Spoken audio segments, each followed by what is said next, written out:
everyone, welcome back to my channel. I'm sharing my homemade granola recipe with you. It is probably my favorite granola that I've ever had before versus all of the store-bought ones, everything. Granted, this is the very first time I've made granola, so I mean, it could only get better from here. I really hope you guys enjoy this video. I would love to know if you tried the recipe, and if you make it, definitely leave a comment down below. You could also tag me in your Instagram if you decide to make the recipe. I hope you guys enjoy this recipe. Please be sure to give this video a thumbs up if you liked it, if it was beneficial to you in any way. And don't forget to subscribe down below. I will start putting out new videos weekly. But yeah, please keep watching and we'll get right into the recipe. It's about 90 degrees outside and I'm making granola in the oven, which is gonna make the house hot. Making good choices. I'm just gonna die, it's fine.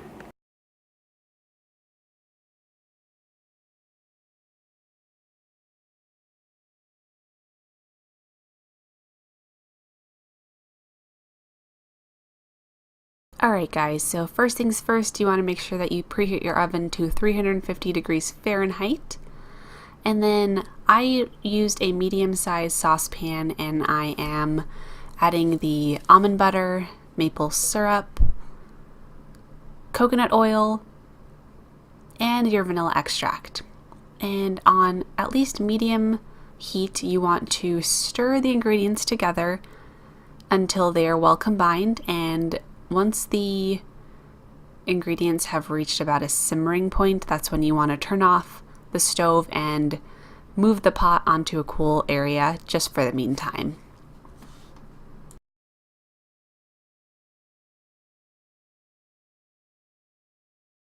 You want the mixture to look something like this when it's done simmering.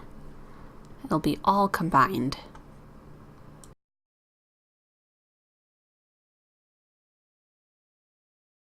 Once you've prepared your wet ingredients, go ahead and add all of the dry ingredients to a large mixing bowl. Start with your rinsed quinoa, gluten-free oats, almonds, cashews, and for this you can definitely play around with the recipe. You can use whatever nuts you'd like, or if you wanted something different in there. I just worked with almonds and cashews because I like the way they taste in granola.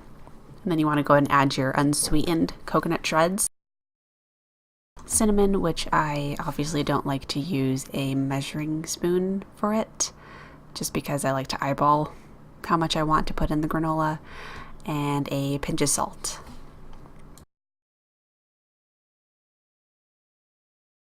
Once the dry ingredients are in the bowl, go ahead and mix everything together so the mixture is evenly combined.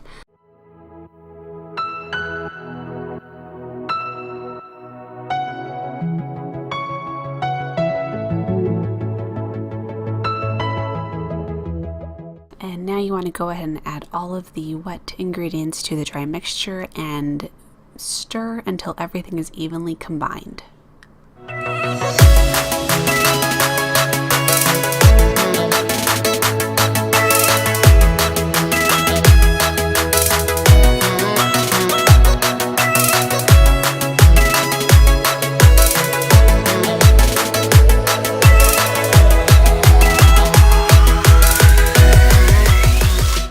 Now, using a baking sheet and parchment paper, you want to pour all of the granola mixture onto the baking sheet and spread out evenly so that it will be able to cook properly in the oven.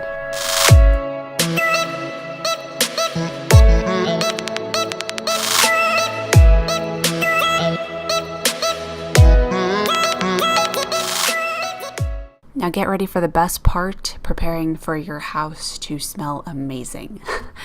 So you want to go ahead and cook the granola for at least 25 minutes. So what I actually did was I started with 20 minutes.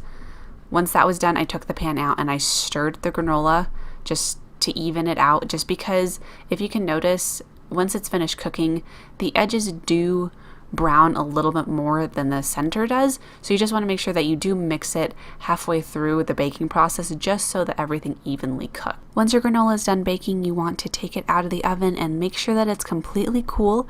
And then the best part about this is adding the last toppings to your granola.